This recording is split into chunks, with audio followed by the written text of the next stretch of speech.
Okay. Well, thanks everyone. Thank you very much for joining our penultimate webinar of 2022. And we thought a good way to wrap up the year would be to look ahead to next year, what's coming over the horizon for 2023 in the professional services sector. What are the trends that you and your firms need to know about? And what are the implications for the clients that you're all working with? I'm Alistair Beddoe. I'm the Managing Director of Meridian West. I'll also be joined today by Ben Kent, Founder Director at Meridian West. What we'll be doing is sharing some of our thoughts and reflections on 6 key trends. I'm going to take you through those and then bring Ben in very shortly to offer some of his expert view and opinion as well. We do want to encourage you to ask questions. There's a lot to cover, but if we've got time at the end, we can extend by 5-10 minutes to wrap up any questions. Do put anything in the chat or the Q&A function. Thanks also to those who submitted questions in advance on the sign up. We've got lots from that as well. Just a quick reminder for those of you who aren't familiar with Meridian West, we work across the professional services sector, helping on a range of strategic and insight projects. And what we'll be sharing with you today is a summation of a lot of the trends and experiences, insights that we've drawn from the work that we do across the sector, and some of our thoughts around what may be coming up for the year ahead. So, as I said, 6 key trends we wanted to bring to your attention today, and we've divided these into 2 sections in terms of what may be coming up for the year ahead, 2023, by way of challenges.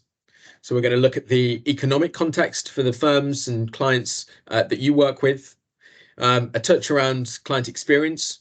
We've seen some, I think, some challenges ahead there. And also ESG, I think greater scrutiny ahead for firms in the professional services sector here. But I think balancing this with some key opportunities ahead as well. So I think some really strong opportunities to continue driving growth, particularly around advisory and new propositions. I think more opportunity to unlock greater client value through hybrid models. And then also looking at tech and data, which we know is a big, or we think is going to be a big driver of growth in the professional services sector too. So let's put a bit of meat on these bones and let's look at some of the challenges ahead to start with. So I think probably the biggest one that we can't ignore is simply the macroeconomic context in which we're all operating. People will be probably familiar. Some latest GDP numbers came out yesterday for the month to October. And whilst there is a slight increase of 0.5% increase month on month there, the 3-month trend and certainly the trend or the forecast looking forward is for the UK to enter recession. The question I think on everybody's mind is how quick and how shallow that recession will be and how strong the impact. I think from a government and policymaker perspective, obviously the Treasury is trying to do everything it can to try and ensure that that recession is shallow. But we know that looking from a broader context, that there are some more difficult economic headwinds, not just in the UK, but elsewhere. So if we look, for example, across Asia, right down in the kind of Asia Pacific GDP forecast for 2023 by the IMF within the last couple of months, really driven by the continued lockdowns that we're seeing in China. China expected to grow at its lowest level or second lowest level in about 40 years for 2023. So, some real concerns about the real kind of engine of growth coming from China and how that might impact the global slowdown. So I think, we are undoubtedly facing more challenging economic headwinds. And I think this is also driven by what we're seeing and picking up from the research that we do in terms of continuation and, in fact, in many cases, an intensification of lots of the trends that buyers of professional services are saying top of their mind. So continued worries about inflation. We've hit double-digit inflation, and whilst that may start to peak or dip next year, that's still something which is feeding through into costs of goods, costs of materials, supply chain issues, continuing to see obviously concerns there around Brexit, unresolved issues around the Northern Ireland Protocol, but also trade with European partners and partners further afield. And I think the biggest concern that we're picking up, certainly from a lot of corporates, is just what the cost of living more generally and the squeeze on customer spending is going to do to demand in sectors which have already felt pretty vulnerable over the last couple of years: retail, hospitality, etc. The research that we're doing, reaching out to buyers of professional services, is also showing that buyers are very much pivoting towards efficiency. So this is something we've been tracking now in terms of strategic priorities. A couple of years ago, coming off the back of COVID, a real sense of momentum towards kind of bouncing back and growth. But our latest wave of research is really showing that now businesses are pivoting full scale towards efficiency, cost control, and managing more economic challenges ahead. But I think we need to be aware that this is different by different sectors. We don't want to oversimplify, and certainly there will be winners and losers on that.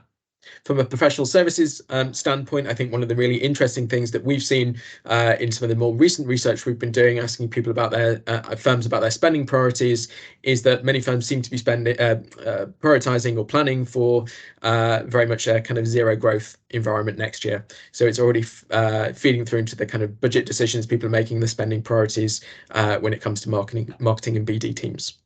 So undoubtedly, we can't ignore those challenging economic headwinds. I think really pressingly, though, and I think what this does is it puts more pressure on firms to continue to deliver service experience excellence. And what we've seen and what we predict to see next year is a continued pressure around service excellence. If we look over the last 18 months, 24 months, we've seen a real drop off around client experience, and that's reflected in the scores that we're measuring through client listening programs for many firms. That dissatisfaction is driven by poor service fundamentals. So if you look at the chart on the right there, you can see some of the things that are pretty fundamental to service experience, things like proactivity, sharing insights, communication, keeping clients updated. We've seen a real drop off in those scores over the last couple of years, and that's really driven, I think, by increased workload, resourcing challenges in professional firms, and also a sense of rising client expectations coming off the pandemic, which has really shaped the kind of service proposition. I think what we expect to see next year is a continued polarization around client experience. So most firms will have their cohort of advocates who are really receiving that excellent service. But in terms of that proportion of disenchanted clients, we expect that across many firms to continue to increase as some of these challenges really come to the fore. I think what that means is the client experience battleground, if you like, for many firms is still hard contested. And certainly the service experience that your clients are receiving from other types of provider, whether that's B2C, retail, financial services, I think they're continuing to up their game, and professional services have taken the foot off the pedal somewhat in the last couple of years.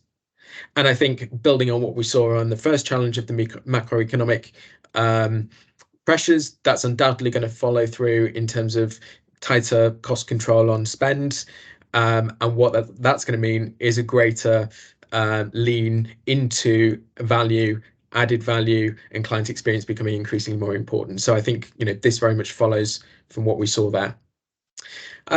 Lastly, the kind of big challenge, which I think is also a big opportunity actually for professional firms, but we've put it in the challenge bucket because I think what we will continue to see next year is that corporates are going to be coming under greater scrutiny in terms of ESG credentials. And I think over the next 2, 3, 4 years, a big move away from goal setting. So certainly many organizations have now set their net zero carbon targets. They've set broader targets around social value and governance, and it's really now about execution and how fast that pace of execution will be. Couple of stats on the right of the screen taken from some recent Meridian West research we did with an organization called NG Impact, one of the large global environmental consultancies. And what they are looking at is the preparedness of organizations around their net zero strategy.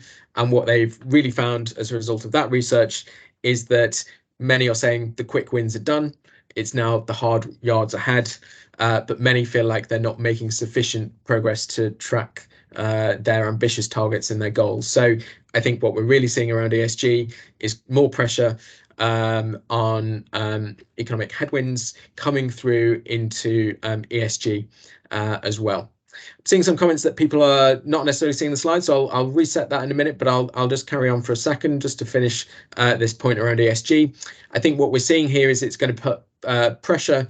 The pressure that corporates are feeling is going to translate into increased pressure onto professional advisors. We see that through procurement. We see that through increased supply chain kind of due diligence, questionnaires, and also I think pressure just in terms of professional firms who are seeking to advise in this space having a credible story to tell themselves. And I think there will be a real credibility challenge, but also opportunity for firms to really demonstrate they can walk, they can talk the talk, but they can also walk the walk next year.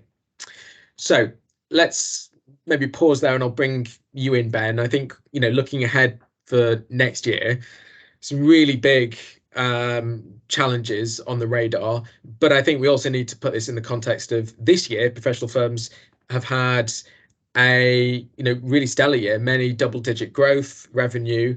How worried should we be about particularly the economic situation going into next year? I agree with what you say, Alistair. I think there's no way we're going to achieve the same level of growth we saw last year. That was a real standout, and not just in top line, but also profitability. I'm fairly optimistic about the outlook for professional services firms. I think what we're seeing is, yes, businesses are facing a great deal of complexity, but they're not taking their foot off in terms of wanting to make change to their business, particularly around digital transformation, driving efficiency, ESG, and what they're telling us in the surveys is they're likely to be spending more with professional advisors, but I think it's going to be quite focused. I think we're going to see quite a lot of pressure in the more traditional areas. I think transactions, real estate may well slow down, but it's really how do you compete in these new areas of growth will be kind of critical. I think also there's a big demand for data from clients, which I think will tend to favour the larger professional services firms that have access to those data sets.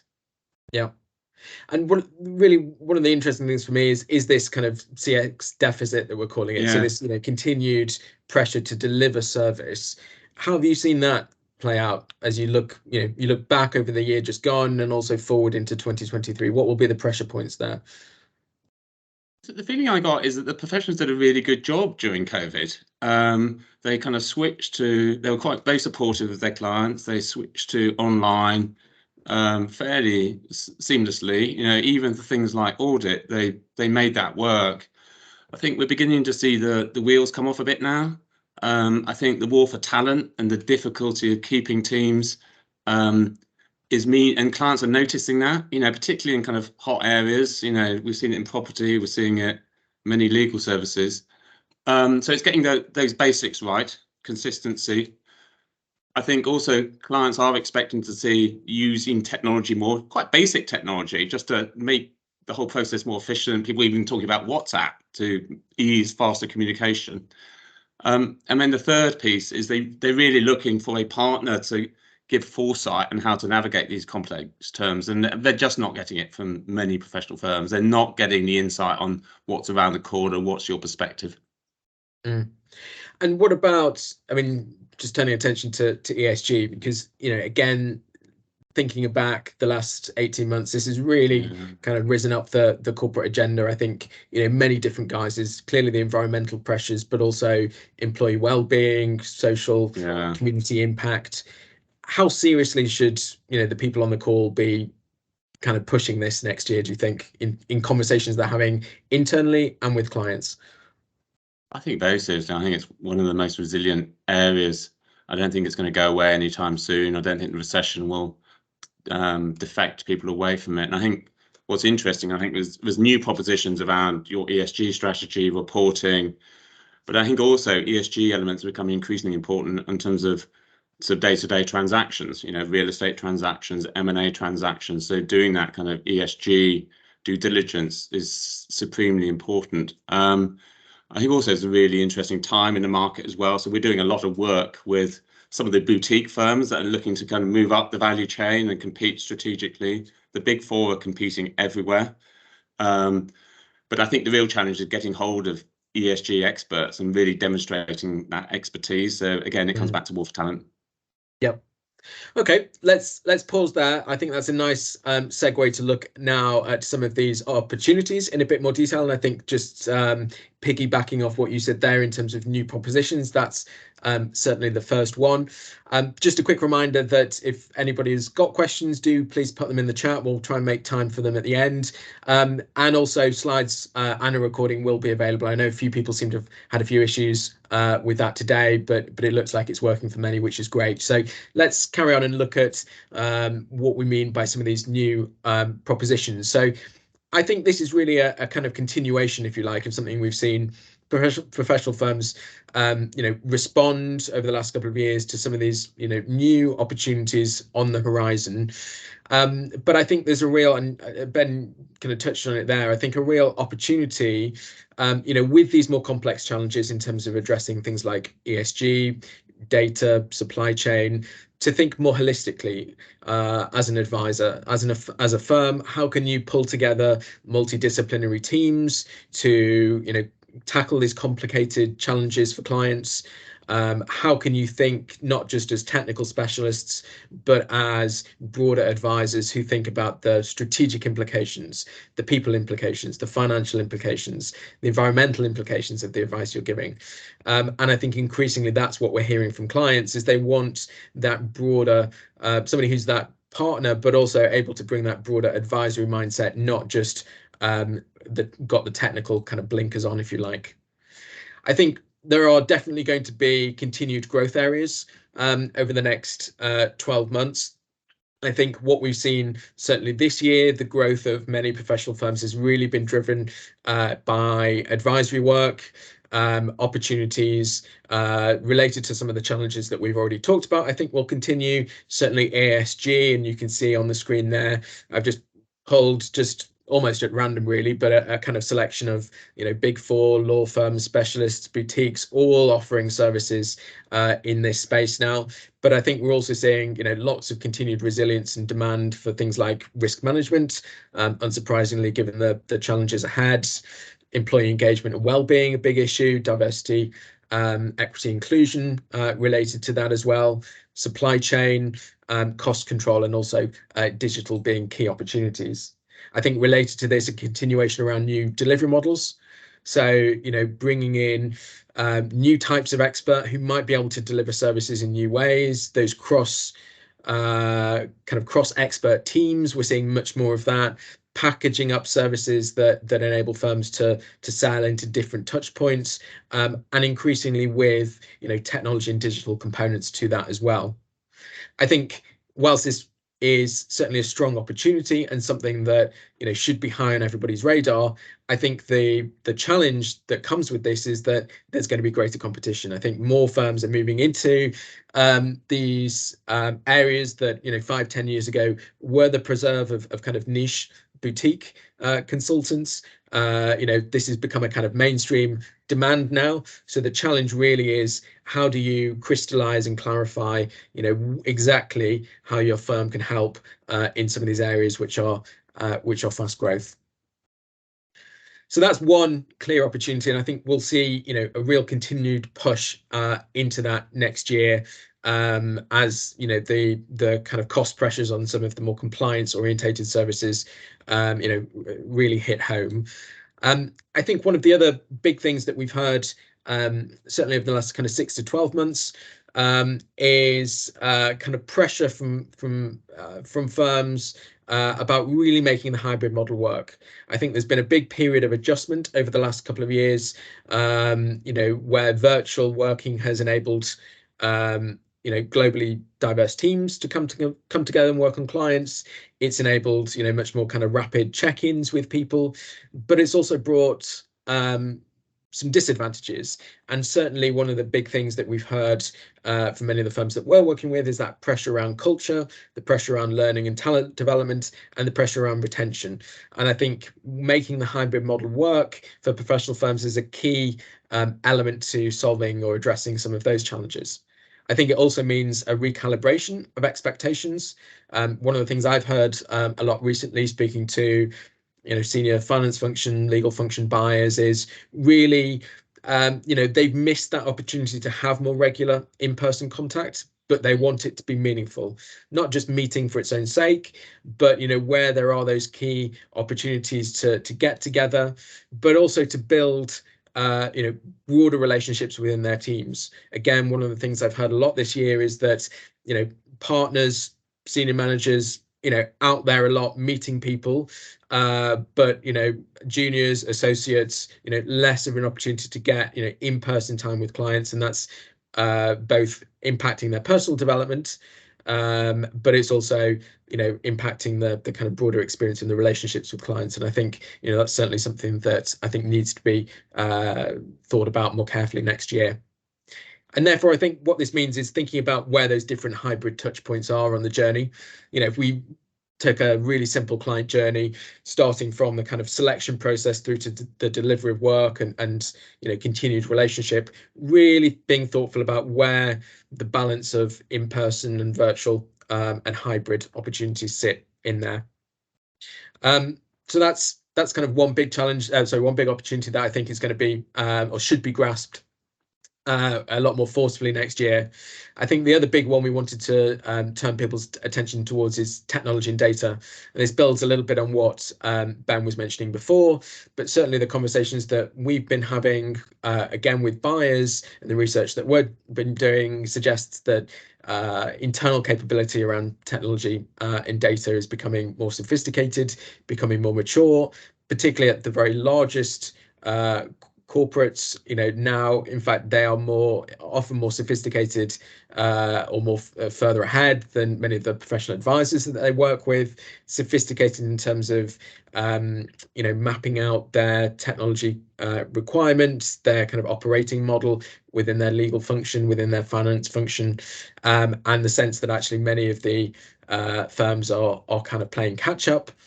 Many of the external firms that they work with playing catch up on that, but also a need to integrate more closely in terms of technology. And I think, again, great opportunities to use even simple technologies like Teams, Slack being used. We see that across clients and the advisors that they're working with, solving simple problems like information sharing, giving more power to clients to have information at their fingertips, cutting down on lots of email traffic. And this quote just comes from a recent conversation that we had that I think illustrates this really well.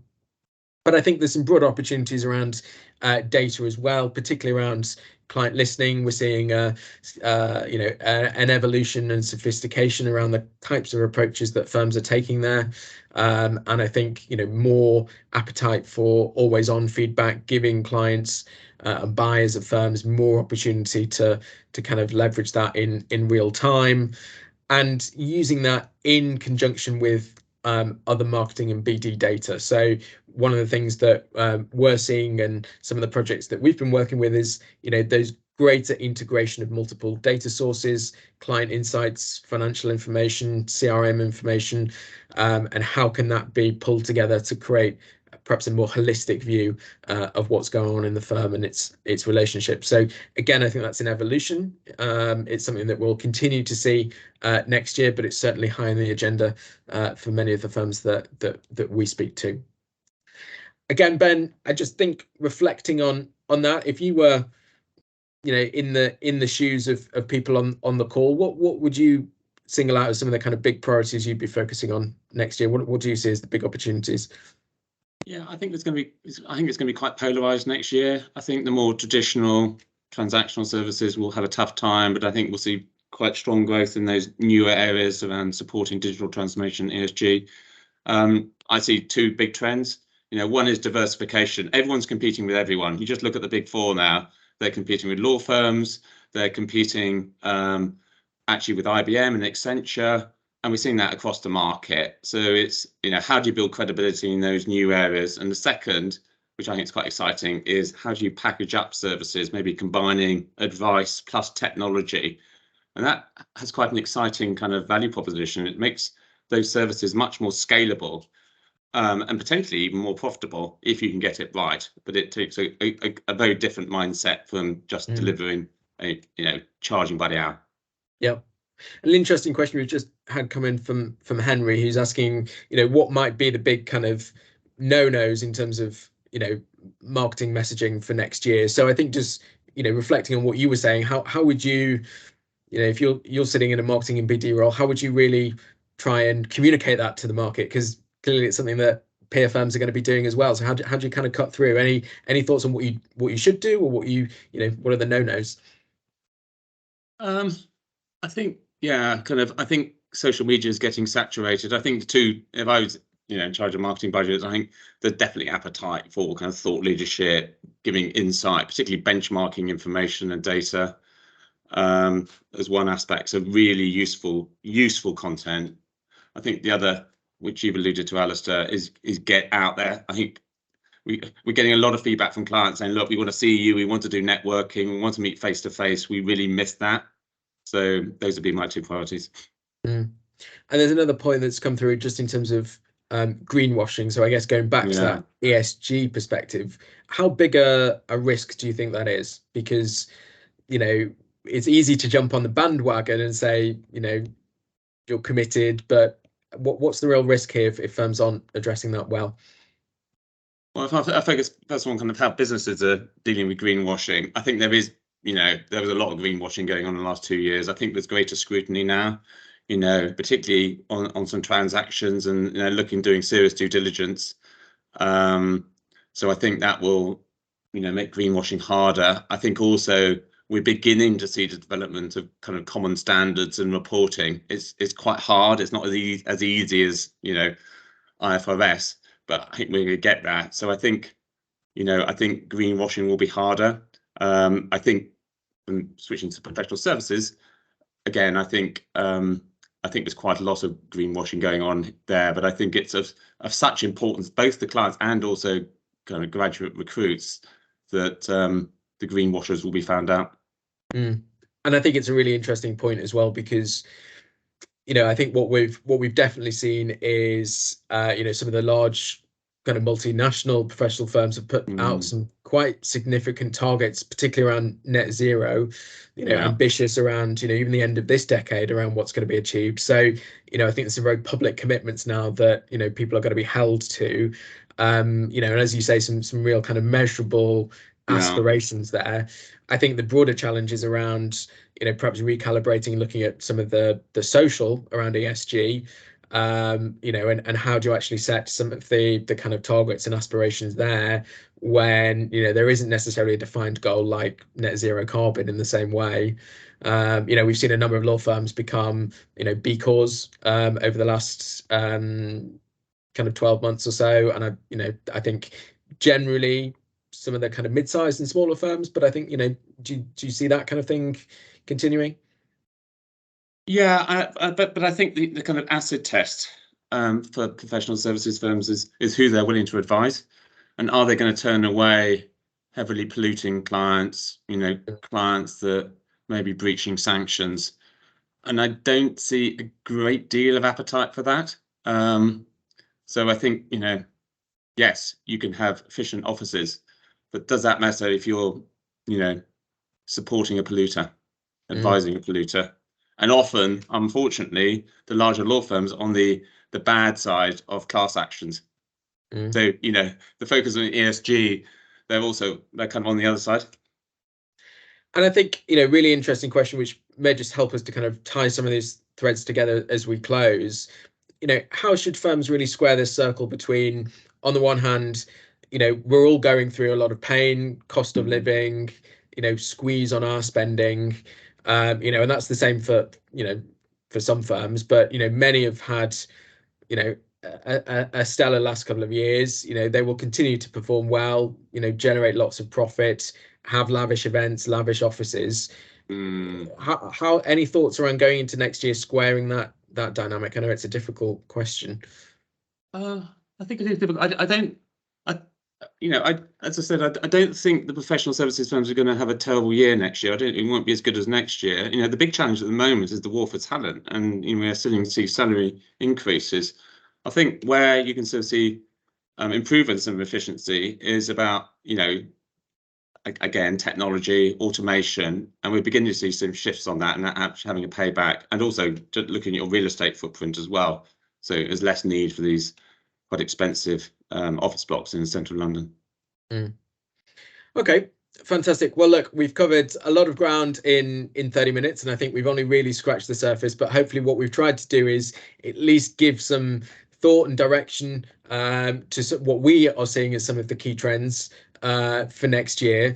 I think these are things that absolutely need to be top of mind, top of planning, kind of key priorities, thinking about continuing to kind of weather the storm ahead next year.